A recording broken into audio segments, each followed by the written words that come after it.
I'm Claire Venus and I run Sparkle on Substack, and I've invited my friend and coach Sarah Rad to speak to me today about Glennon Doyle and all her beautifulness and what has happened on Substack that has rocked us to the core, both of us. I don't know how you guys feel this week. I'm here in my little conservatory cum playroom. This is my puppy Stella. Like, this is me inviting you into my world, which I feel very comfortable doing. But the caveat is, like, I can't control what's said in the comments, right? So I've got no control over that. But our conversation, mine and yours and Sarah's, like, we're here together. So if anybody does pop in, there was like a load of mad stuff that came in the other day, which is why I'm sharing that. But you can write questions and comments and stuff like that, and we might get round to it. But mainly, Sarah, you and I last night started a chat on WhatsApp, and we were just quite stunned, and we wanted some time to process that.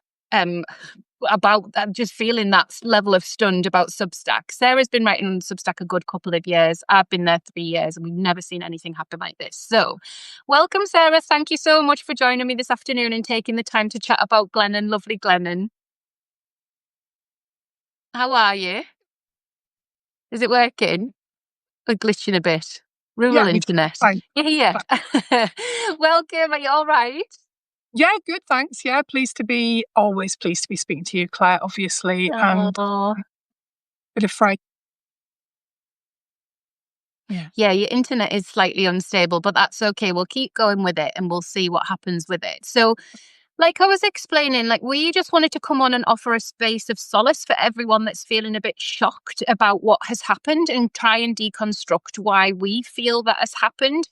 I spoke about this to another colleague earlier on because I was a guest on her podcast and she asked me about it. And I said, I feel it is a collective nervous system issue because what I've seen happen on Substack and what we've been bombarded with in terms of the content, but also in terms of the features, has changed the collective nervous system of how safe we feel on that platform. So I feel there's a lot to pull on that. And like, I am very sophisticated in my thinking around nervous system stuff. I also am very conscious that I show up to deliver work online and I have to look after my own sense of boundaries and safety in that. So I do feel like there's something that has happened that has kind of pulsed and pulled people in lots of directions and helped them to feel a certain way and process some of their own stuff. But I don't know, that's just a theory. I don't know if you've got theories, Sarah, on why you feel what happened with Glennon has happened.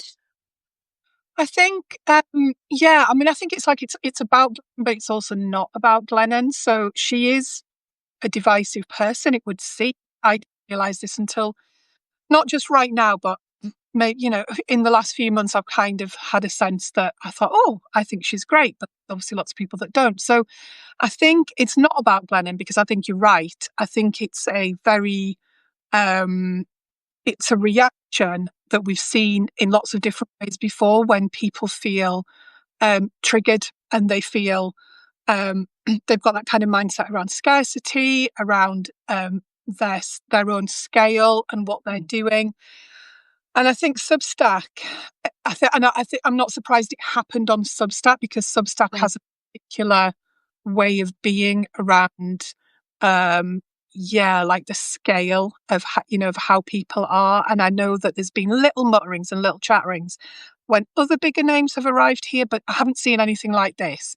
I don't remember this happening with Liz Gilbert. I just remember everyone being super pleased that she was there. So I don't really know what the difference is in some way, but maybe I just didn't see that as well, because there are lots of people now saying today, oh my God, I didn't even realise she was here. And now she's... You have to kind of appreciate that. I mean, you and I were chatting just before, weren't we? That there's a whole... Substack's massive and you only you're in and you only see the people that you're playing with. Kind of lull yourself into thinking, it's this lovely, sweet little space on the internet. And I think that's the kind of sad thing about Glennon is I think that's the story that she was told by so many people that she's had on her podcast and said, please come to Substack. It's much kinder. It's much more nuanced. And then she arrives and it's a shit show, isn't it? So, but for me, it's about scarcity and it's about people not feeling powerful enough themselves. So that there's a reaction to that, and we all have those kind of reactions. That's not an unusual thing at all. That's human, but it is very much what you do with it, and it's what you do with it. I've done. Hmm. Mhm, mhm. And I made the point last night because I don't usually get involved in any politics at all. Like Sparkle on Substack is such a safe, calm, friendly space. I want everybody to be in a space where they feel compelled to have that kind of creative conversation with their muse and work out what their creative voice is asking of them. So that's really important to me. I keep my space really safe in that way. But last night, I really wanted to just say, if you're writing on your Substack in a coffee shop, like you're having a lovely time writing your Substack, you're doing your work in the world, and Glennon also comes and sits down in the same coffee shop and writes on our Substack, what's the difference? Like, I'm literally, I don't understand how it is different to arrive to a platform, bring a huge readership, however that happened, whether she imported the list or not, you might know because you were on a list. I just tend to sort of stick with the books because of my capacity for reading. But bring a list or whatever, and arrive, and people want to support and want to pay. Like, what's the difference? I just don't understand. Like, and this might be my neurodivergent brain, but I'm like, I don't understand. Like, what is the problem with that? We're all doing our Substack. We're here doing our Substack. There are loads of big names on Substack. Substack themselves, their business model only works if they bring big names onto Substack. They've done that from the off, from conception. That's what they've been doing, bringing big names and paying them six-figure sums to write on Substack. Like, I just don't understand. Like, I don't know. Like, I'm just like, where did everybody go? Like, what's happened? I don't understand. And in terms of like Glennon and what she supports and what she backs in the world, like, I'm like, maybe it's that, maybe if you are forthright with some of your opinions about how you feel about certain things in the world, then people want to be polarized by that. I don't know. I'm lost. I'm really lost and sad. I feel really sad. It is really sad. And I think, yeah, there's no sort of easy answer to any of that because maybe some of it's timing as well. There's been a lot of rumblings, haven't there, about Substack in terms of the features. And Mm-hmm. one of the comments that I saw over and over again when I was trying to delve into the sort of murkier side of what people were saying about this, there was, which I do still bring back to mindset, but anyway, let's take it to like what they're actually saying about Substack is it's the fact that she showed up and started doing videos straight away. She showed up and she went live with Elizabeth Gilbert straight away. So there's just this sense that she started using Substack in a way that some people already find irritating. It doesn't really bother me. Like if someone wants to use video and I don't want to see video, then that's just someone that I'm gonna mute them or I'm gonna block them or whatever. It's absolutely fine. Mm, But mm-hmm. people seem quite angry about certain things. Okay. And maybe that's I think that might be combined in it, in that, but yeah, I was just kind of smiling and enraged last night, really, so much at the way that it was being presented by people. It was just like, oh, she kind of just didn't arrive quietly enough. She didn't like drop in and it's just like, I don't really understand why she should have had to do. I didn't do that. Also, guys, launch plan, like she'll have worked with a strategist in her own company or with Substack. Like, do you not know how big names are supported? Like, do you not know how celebrities are supported? Like, what are we talking? Do you not? What? Like, no, there's a whole team around Glennon's arrival. Glennon hasn't gone on her phone and gone, oh, I think I'll start a Substack today, like we all did. That hasn't happened.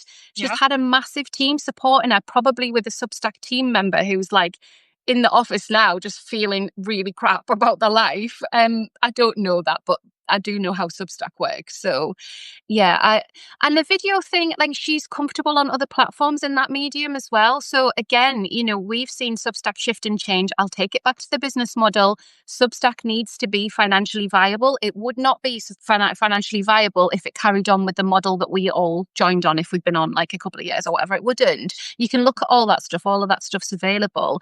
People who build platforms need to constantly evolve and change and invest in those platforms because of the way tech moves on. So it's a non-argument, really. Like, yes, we might have preferred it without video, but we've been asked if we want to use it, and we can, or we can shy away from it, like whatever we want to choose with that stuff. yeah. Yeah. No watching us two now, do they? They don't want to be. They can just. No, yeah, Oh, and I remember. I mean, you might remember. You will remember this actually. Do you remember when notes arrived? I do. You and I spent all morning on WhatsApp going, "Oh my God, what is notes? We don't like it." You know, we had a real kind of reaction to it, but then we sort of, took a step back, had a few deep breaths, thought about it a bit more strategically, realised that A, we don't have to use it, B, we don't control it. And, why would we get ourselves this upset about it and didn't? And I think, so again, that's the thing with, and I was chatting with Ruth Allen, who is a writer and a therapist who I massively admire. She's like super brainy woman. She's great, yeah. She's great. And we were chatting before, and it is just that thing about people not owning their shit, people not being prepared to go, here's a thing that triggers me. That's my responsibility, and we'll deal with that, and I won't make it someone else's problem. I think, to be honest, there are people on Substack who are big names and not people that I dislike, people that I have actually bought their books, but I have blocked them on Substack because, without going into too much detail about it, because I'm sure it's a bit boring for everyone else, like for me, it was like, that's triggering for me to keep seeing that person. Yeah. Keep seeing the, whatever, the accolades, the whatever. And so I thought, really like that person, but I'm just not here to see them now. Now, one of them I have actually now unblocked, and I now do see their content. I've resubscribed to their newsletter. It's all fine. But like, I sort of took that on myself to go, do you know what, Sarah?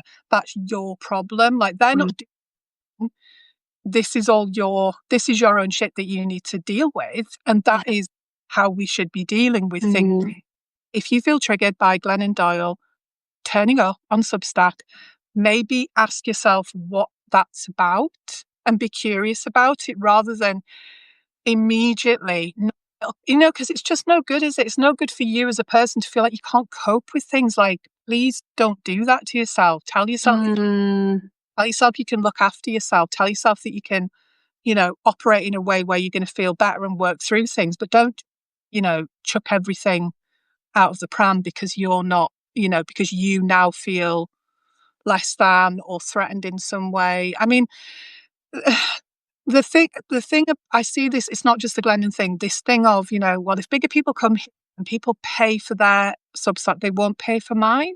And not the case. It's not. Doesn't work like that. It doesn't work like that. It's disposable.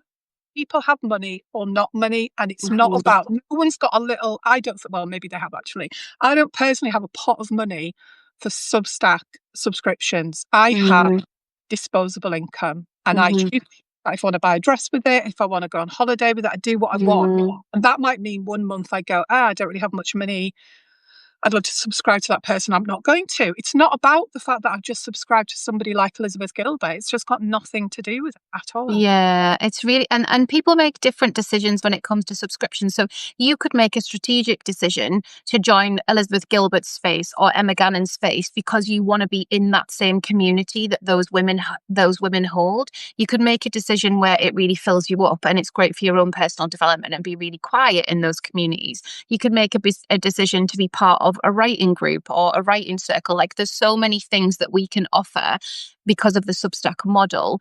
In terms of the reading other writers' work, yes, there's a capacity issue. We can only read so much. Like, there's definitely a burnout with subscriptions, whether that is free or paid. But in terms of why people are paying, like, then they know about these celebrities anyway. Like, they know about them. There's other things that they offer, classes and courses and all the things. Like, we can choose all the time what we invest in. It's just the way that it's presented. And I think things just get a bit muddled. Like, I was thinking about this because as a kid, I loved Kylie Minogue. Absolutely obsessed with Home and Away Neighbours. We used to watch it all the time.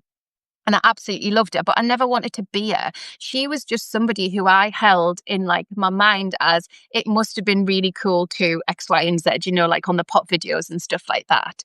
And I feel like in the space of writing and self-expression, I feel like that is a joy to be in that and to be yourself and to be able to be yourself. But what's happened with vanity metrics or some writers being profiled and other writers not being profiled, there's this piece of like, oh, but when's it going to be my turn? Like, how can it be my turn? And that is also really difficult. And I bet that comes up in your coaching a lot, Sarah, where people are just feeling like, I've been doing this for a long time. I just don't feel I'm getting anywhere, or I'm just not really sure. Like, where's my big break coming from? When's it my turn? Like all of that stuff. Because that seemed to be I didn't read very much of the controversy, to be honest, because I have to keep away from negativity online. But I did read enough to be like in a place of understanding what had happened for Glennon and Glennon's own statement. So when that stuff comes up where people are like, when's it my time? Like, and they feel that sort of pang of jealousy, like, how do you hold them in that? How do you help them to sort of move through that and get them back to sort of their true north in it all? Well, it's kind of it's two things really. It's their own kind of view of themselves. So it's like, Mm-hmm. do they actually secretly think they're a bit crap? Do they have those feelings going on? And the scarcity thing, like the seeing everything in a finite thing. Yeah. So if somebody gets something, that means that you're less likely to get something, or if they take space, there's less space for you. And of course, it's just not true. So I do talk them through that. I'll kind of use, good questioning really to basically very quickly get people to understand that that is not the case, because It's like a mindset shift for folks. yeah, it doesn't, when people actually think about it, it's because they're not thinking about it. This used to happen a lot with social media with my clients, when all my clients were using Instagram, but using Instagram and things, and who was getting more followers and all the rest of it. And people get themselves very tied up in these things. And my first bit of advice, which would have been advice for anyone who was getting triggered by Glennon, would be, please don't follow her. Please block her if you need to. That's absolutely, you don't owe anybody your attention. And then figure out what is going on with you. So it's about, like strengthening your own sense of self around your work and your self-worth, but also really, really digging into that scarcity thing and thinking, it's infinite. The pie is infinite. It doesn't if somebody wants to earn money on Substack, and I know, obviously your Substack is all about people growing and growing creatively, and you've really helped some people to do amazing things. So it has a target of, say, wanting to earn £2,000 a month on Substack. They can absolutely do that.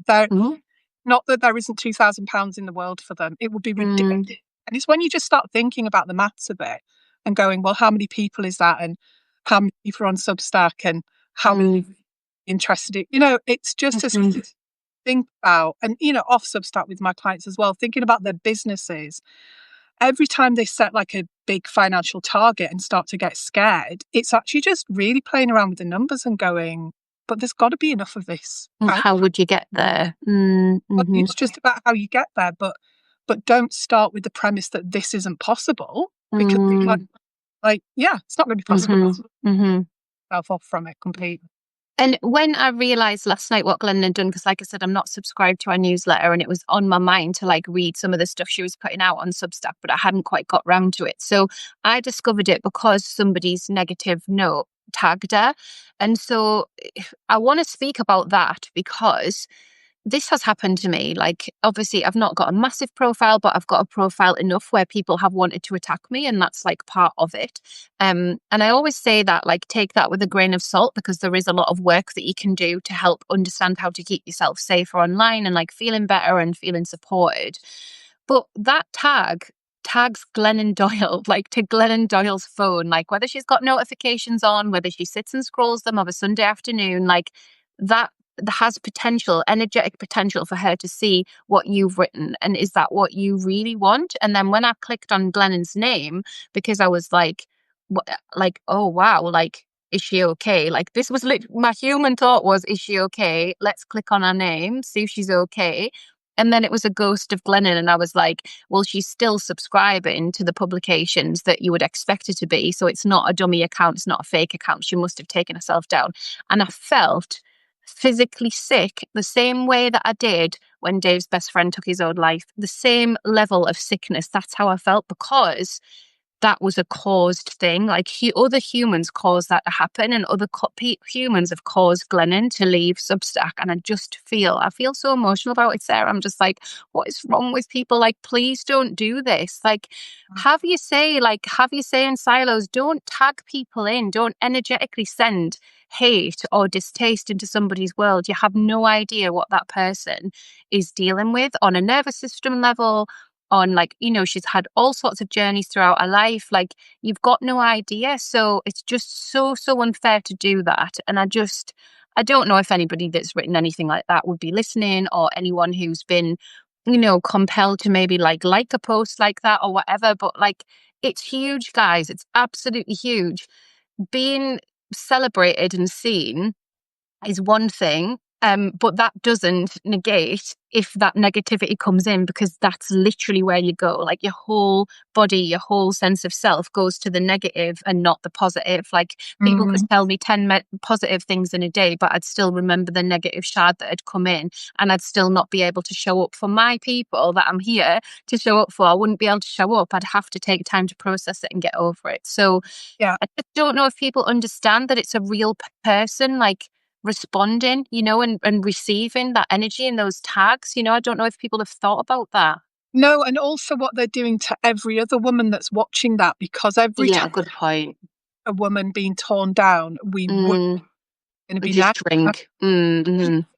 morning, one with somebody on Substack and one a client WhatsApping, which was very much about that kind of. I'm starting to realise through things like what's just happened with Glennon, that this might be the reason that I'm holding back, Yeah, and that yeah, I'm not showing up in the way that I want to. yeah. Uh, I'm perfecting behind, I've got this thing, Mm, working on it, but mm-hmm. we all know someone like that, don't we? We all know a woman who's always Mm, project, and the project never sees the light of day. mm, And a big part of that is um, the messages that we get when women like Glennon, like so many other women in all arenas, sports, politics, everything. mm. When women show up and do things in a way that other people, it triggers them, or they don't approve of it, or they don't want it done that way, it's the tearing down of those women that is absolutely terrifying. I mean, I was laughing this morning when I sent you that WhatsApp, but it was a real fear. I had to write the article that I wrote last night because I was so incensed, Good article. Yeah, well done. so I pissed off. I can't think that quickly, so I love it when people like frame something up. I'm like, amazing. Yeah. Well, it always happened, but it kind of came to me, and I was like sat in bed, Mm. got my laptop, and I was sat there, and then I closed my laptop, and I was like, good. And then I immediately thought, Good. what if the else got night? The Mean Girls. What if they come for you? Oh. What But then I thought, you know what, Sarah, you also wrote an article this week, which was all about how 99% of criticism doesn't really have to have any impact on you. And Mm. so um, maybe attend your own lectures and go Mm. to sleep. So go to sleep I did. Thankfully, none of the mean girls have come for me, so that's absolutely fine. And, maybe they will after this, who knows? But so that's what I was saying. I think, it is about Glennon, and it's also not about Glennon. It's about every woman that has been brave enough to be the Mm. kind of woman that Glennon is, Mm. Mm-hmm. and who we have watched other women, particularly other women, also men, but we've watched other women dismantle and do it in a very kind of, we're just doing this for your own good. You just Ooh, need to that was the hard bit for me. I was bring like, oh, you don't get to things have it around say, it. like, this is her creative self-expression. You're trying to take our essence, like, leave our Mhm. essence, let her have her essence, let her have her team, let her have her experience, let her have her accolades, like, just let her have it all. I It, but can't. not Still I take can't stand. not taking a single thing from any other woman on Substack. Glennon Doyle was not taking anything. Do No. you know what she was bringing? She was profile. She was Yeah. bringing audience. I looked at the people that Glennon Doyle was following on Substack. I don't know if anybody. Mm, She was following a whole load of people. She was following, people with less than 1,000 subscribers. mm, And mm, who knows what she would have done in terms of mhm.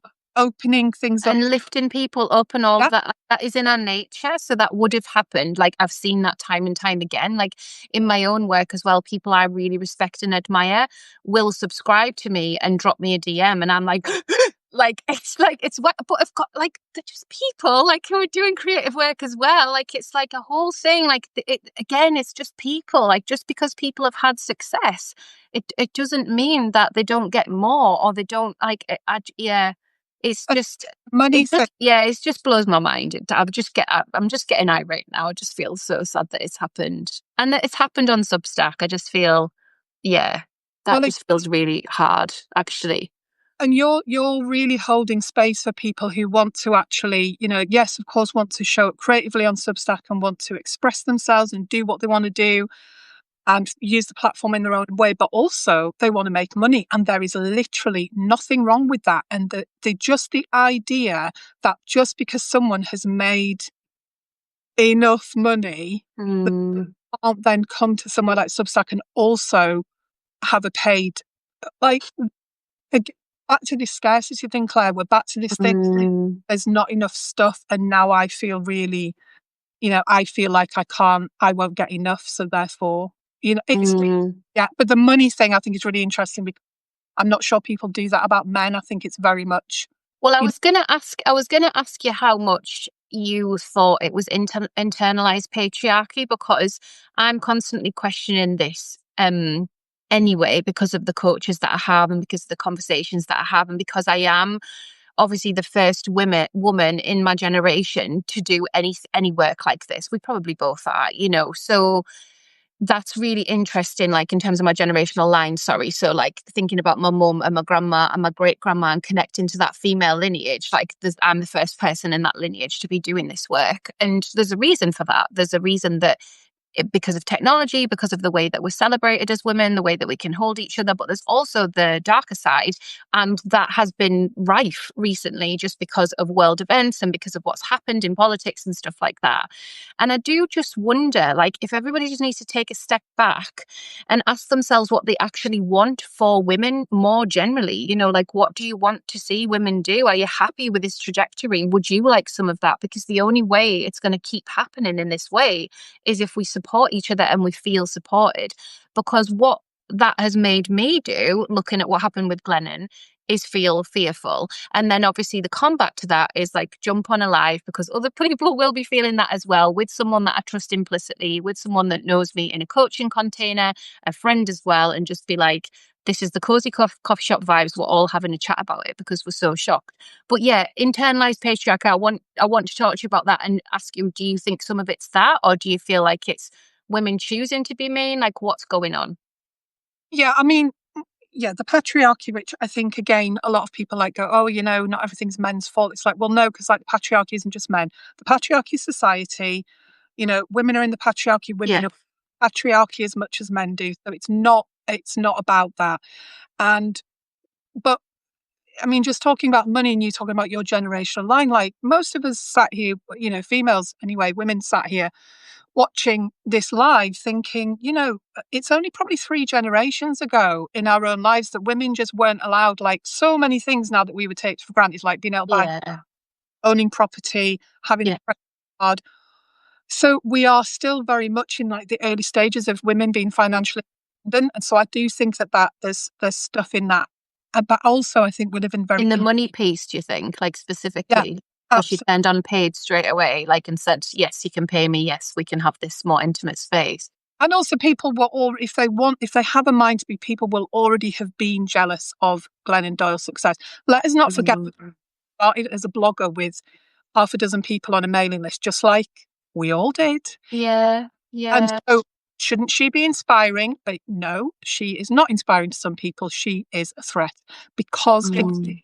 he's saying, because it's like she's got that now, so now I can't have it. What a load of bollocks. But it's also individualism, Claire, because everybody's just scrabbling around for themselves. We've been taught, I mean, we're in the UK, aren't we? We're so hyper individualized, and I really feel that. Like I've spoken a lot in the past on motherhood and like the tribe, and there's this integration of all of that sort of stuff and bringing up kids in the world. And like, I will sort of pull on the feminist line in that, because it's absolutely impossible what we're being asked to do Mhm. as women in this century of complexities. Like, it's so hard. And also possible, both things are true. Yeah, absolutely. And, the opposite of individualism is community, isn't it? And that Mm. some of us are really here for community. You've got a beautiful community, which I really love being part of. And I adore them. It's absolutely, they're like a family. I love them. They're yeah, amazing. Mm. it's absolutely fantastic, isn't it? And then you do have people like, well, Glennon is a very good example of this. She's with her podcast. She's created she calls it the Pod Squad. Like, Mm. so cute, I love the Pod Squad. I am in, Really but beautiful. Yeah. wants to create community. So this is Mm. a naturally good platform for her. And unfortunately, it has turned out not to be. I think the other thing, which is going totally off topic of what you've just asked me, but it's just popped into my head, is this sense of, even if people are being strategic about this and just thinking about themselves in an individualistic way, like, what do I want to get out of Substack? How much money do I want to make? How many people I want to be following me? You do need people on this platform. You do need readers here. And we've had this Mm.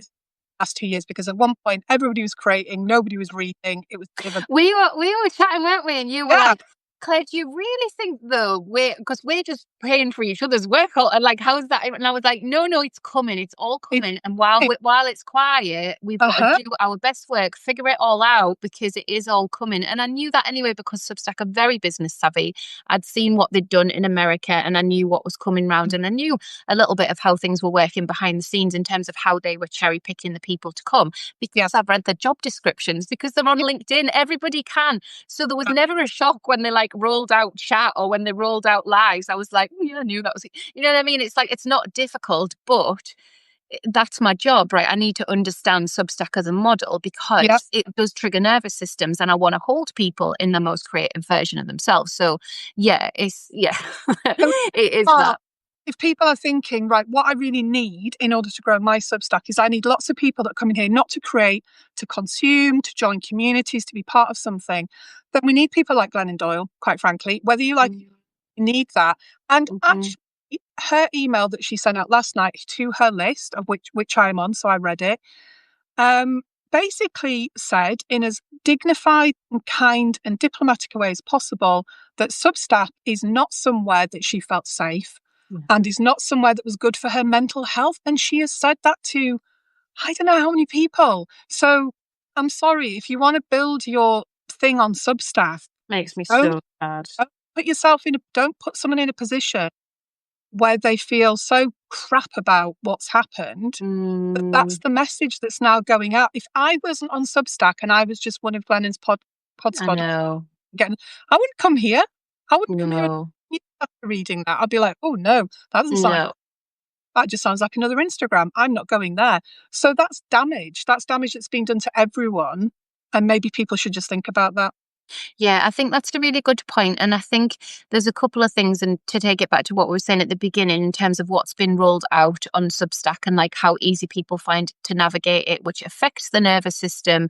So that's all going on. And then there's the fact that people haven't really wrapped their heads around the space outside of their echo chamber where Substack are creating a sustainable and long-term future for us as creatives or writers or space holders or people that run membership. So there's a sort of a couple of things in there. I always like to sort of wrap up with like ways forward, because we're allowed to be outraged and shocked. Maybe there are some people that thought they agreed with some of the divisive stuff, some of the meaner stuff, some of the open letters or whatever was out there. Maybe you thought you agreed with that. But if you did think that you agreed with that, maybe there is some growth there. Like, I've definitely been jealous online. I've had negative experiences, and I've gone on when my nervous system's been fried, and I definitely shouldn't be on the internet. Like, we're all learning. Like, it's a very fast paced and difficult space to catch up with, because 5 years ago it wasn't even like this. That's no time at all in terms of human evolution. So In terms of taking care of yourself, go back to the coffee shop analogy. Like, you're in the coffee shop and you're surrounded by all the people that you want to be surrounded by, but everybody's working on their own Substack. So they're all going to be there doing their Substacks, you're doing yours. There are going to be people ranting about something over there that you're not interested in. All you can do, and it's great that you can do this, is mute them, or you can block them, unsubscribe, all the things. Like, we've got those features. So we'll have to do that to be in the most creative space.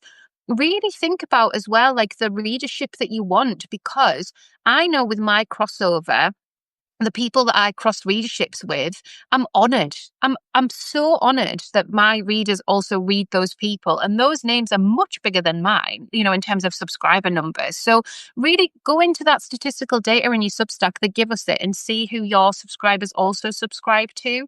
And I Mhm. think do some work around your values about what you do online. Like, be I sometimes go on, if someone's been on like a reality TV show, just to see, like, they get torn down. That exists. It's the internet. But we don't have to be like that. We can be more nuanced. We can be more supportive. We can turn away. We can mute. We can block. We can protect our spaces. And I think it's a real lesson for everyone and a real invitation to step up into a new way of seeing the way we're creating on Substack, to be honest. Mhm. And I think, the other thing I would say to people is, if you're triggered, yes, you can bless and block, as Glennon herself would say, Bless them. or Mhm. you can not do that, and you can just take a little sit back and see what happens. So if somebody comes to Substack, because this will happen, someone else is going to turn up maybe next week that you don't like or you feel triggered by, so you can block them, or you can just observe and you can see if all the things that your catastrophizing brain is telling you is going to happen actually, Mm, or do none of them actually happen. mm, And just give yourself and that other person grace, um to see what happens. Like, we could have just seen what would happen with Glennon, couldn't we? Could have seen if she started to champion other rights. We could have seen if, what she decided to do. And also, if people didn't like that, they didn't have to look at it just in the way that we don't.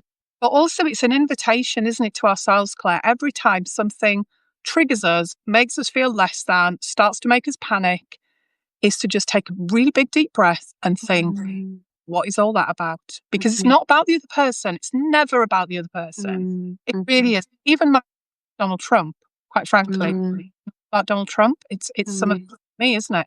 So, we have to take responsibility for ourselves. We have to, because even from a selfish standpoint, that is the best way to live your life, is to actually try to evolve yourself in the best version of yourself that you can be, and not allow yourself to get kind of embroiled in this kind of mean-spirited, petty behavior. Because no, like, it probably feels great at the time, doesn't it? To Don't know.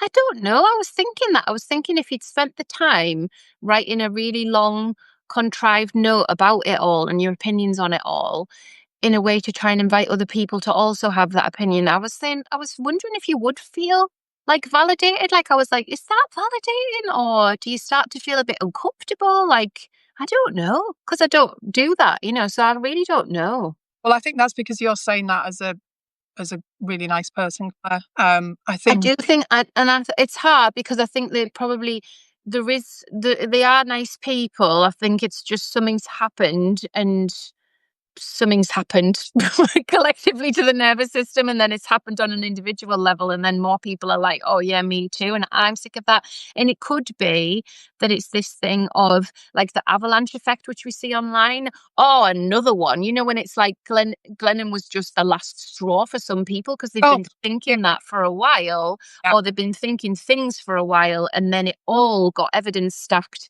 in the most enormous way, and they were like, right, that's it. Like, it was like, universally as well, it's super interesting, isn't it? Because this was obviously meant to happen in lots of ways, and loads of beautiful things will still keep happening for Glennon, and hopefully lots of beautiful things will keep happening for other of us that we are where we are on Substack. But I just feel now this hopefully is a line in the sand of people understanding what that feels like, because she's been very transparent about how that made her feel.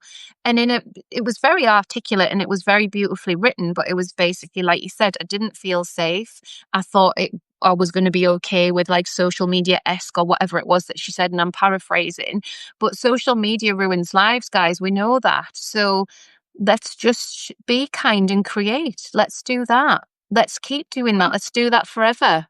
Yeah, and let's not assume that because somebody has a huge profile and, however much money in the bank and whatever going on, that they are immune to this kind of feedback from people. Yeah. And I think, the thing that was just extraordinary about the fact that it happened to Glennon Doyle is because she is so brave and she's so visibly both at the same time, she's such a strong person and she's also someone with like the thinnest eggshell ever. Mm-hmm. And people still wanted to break that. And I just Still think, wanted to do that. yeah, Yeah. And you listen to her a lot, don't you? Like I've only listened to one or two of her podcasts and I've read Untamed, but you feel like you know that person, like you feel that person's energy, don't you? So that's been really beautiful to hear that from you, and also just makes me even sadder. Like I do genuinely just feel really sad.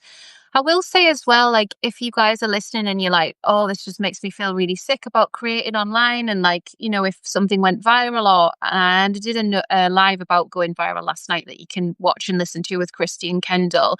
But one of the things that I want to say in all of this is that I have looked after my nervous system every single day since I started to do this work. And that's been really important to do. And there's loads of things that I use to do that. But coaching, mentoring, therapy, walks outside, being away from screens, being boundaried, understanding what I do and I don't talk about online, all of that stuff. Like that doesn't just happen. There's a lot of nuanced and sophisticated thinking that goes into that. So if you're at the start of your journey, please know that all that can be cultivated as well.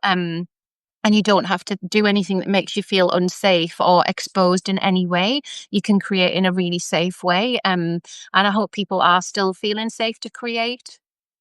yeah, I really, really hope they are as well. And I think maybe if, people can actually look at this and it does stop people from maybe doing the same again. And hopefully people can start to just, with love, attend to themselves, attend to their own, like, sort their own shit out, basically. Don't project people and actually see that as a process of being online, because it's a vulnerable thing that we're all It doing. is. And we do have to look after ourselves. And if you don't have ways of looking after yourself or you're worried about that, there's so much information out there. And you've got content on that. I've probably got content useful. There's content out there and and there still are just like beautiful, lovely people here. It's not suddenly just, just because of what's happened, but as you say, it's just a very sad thing. And I think, yeah. And lastly, I'll just say that because I have grown from like 0 to 15,000 subscribers on Substack, that has been incremental. I've never had those viral moments, but I have definitely had times where I'm like, who, like it just feels all a bit too much and all a bit too busy, and I can't get back to people and things like that. And I definitely have been torn down for the way that I've articulated things about just literally like I've got a course for sale.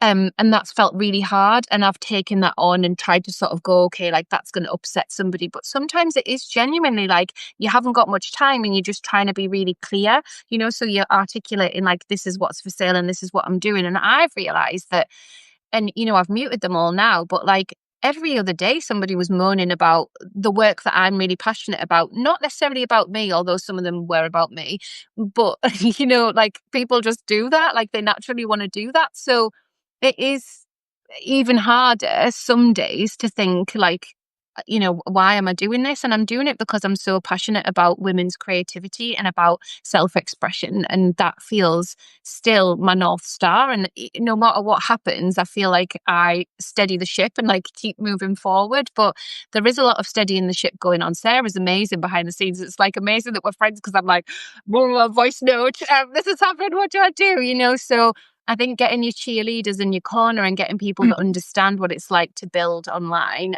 is so important. Oh God, absolutely. And and the same goes for you, Claire. I think, I know we've got that funny thing where I've coached you, we coach each other. Like I used to call you grasshopper, you call me Depends what role we're in, don't we? Like one of us is all and one of Yeah. us is a grasshopper, and you have to find that. You have Mm. to find your coaches, and you have to be grasshopper for somebody, and The reciprocity, yeah. Yeah. so much out there, isn't there? There's so many lovely people that both of us have, lots of supportive and nourishing conversations with behind the scenes Mm. doing. And I've had this idea and what's going on, and I'm feeling a bit like this, and what could it be? And yeah, it's just finding people that you feel safe enough to do that with. But Mm. that's the beauty of Substack. It's just full of people that are exactly like that. So yeah, People have got time for you and people have got time for nuance. So I really want you to lean into that as well because there is space and time. Their nervous systems aren't necessarily scrolling, although I don't like the new update Substack's done because it takes the posts down to a tiny little sliver and encourages the scroll. And I clocked myself doing it yesterday. So I think we've all got to be really conscious about attention economy and attention spans and like what that does to us. And we can't process that much information around comparison. We just no, cannot. It's not no, going to land in a good place. I don't tend to go on unless I'm doing some research for work or notes now. Like, sad to say, but I'm just like, it's not healthy. So yeah, uh, so there's all the options, but within your Substack bubble, within your Substack community, with the emails that you're sending out and what you're inviting back in, like we've got all the power that we always had. And now a little bit more knowledge about things that can happen on the internet. absolutely. And if in doubt, close your laptop, put your phone, Yeah. take a deep breath, go outside, put your feet on the soil, and Stroke just a puppy. stroke a puppy. Yeah. Yeah. Oh, thanks so much, Sarah. It was lovely. And I do feel better. I feel like I want to like reach out to Glennon and just send something like through the post, like something lovely, something on email, like something that is just beautiful and doesn't even mention any of this, that just meets her where she's at in beauty because she's given so many gifts to us. I remember reading Untamed and just feeling like in that moment my life was changed. And lots of books do that for people. And that was one that did that for me. So that's beautiful. And I've never thanked her. So now I think the positive action out of this is that I will. Yeah, we should all, I hear that from people sometimes. And Untamed was the first book. I think it was during the pandemic that I did an online book club. Oh, yeah. I remember That, that. Yeah. that's Yeah. how we started, and we did Untamed, and everybody loved it. And Mm, yeah, we do. We love Glennon. I did email her last night. Just good. You've emailed her. not Good. That's my good. busy. Hmm. I thought, yeah, she's clearly not going to read this email. But I thought, Well, but a team might feedback to like she will have had to put some boundaries in place, but a team will probably feed back like some positive stuff to her because that's how how it tends to have to work.